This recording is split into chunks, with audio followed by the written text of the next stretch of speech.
Poway High teen Chelsea King was murdered. The law named in her honor has put away nearly 24 child predators. Fox 5's Maria Arcega-Dunn is here with the statistics just released showing the success of Chelsea's Law. Maria. Well, Jen, Chelsea King disappeared on February 25th, 2010 while she was out on a run. About 6 years later, it is clear that her death and the law named after her has changed a lot of lives.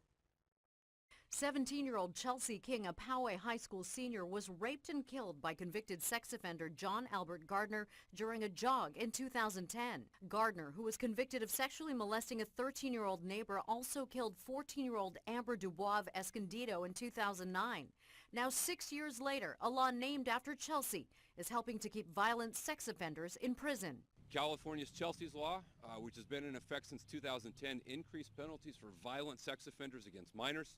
It increased the length of parole terms. Through the Chelsea's Light Foundation, Nathan Fletcher, along with law enforcement and the district attorney's office, have released data each year on the law's impact. The data collected from 6 California counties, including San Diego, show in 2015 alone, a total of 332 defendants were charged under the various aspects of Chelsea's Law. When we passed the law, we said we wanted a law that targeted the worst of the worst.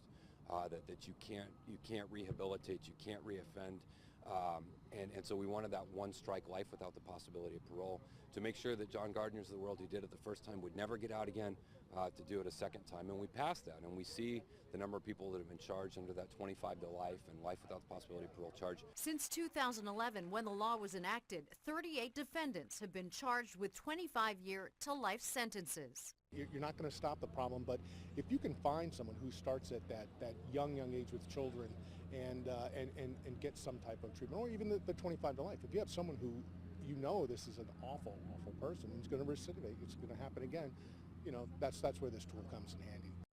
Well, next week, thousands will come together to honor Chelsea with the annual Finish Chelsea's Run. It'll kick off at Balboa Park. All the proceeds will go toward the Chelsea's Light Foundation. Jen?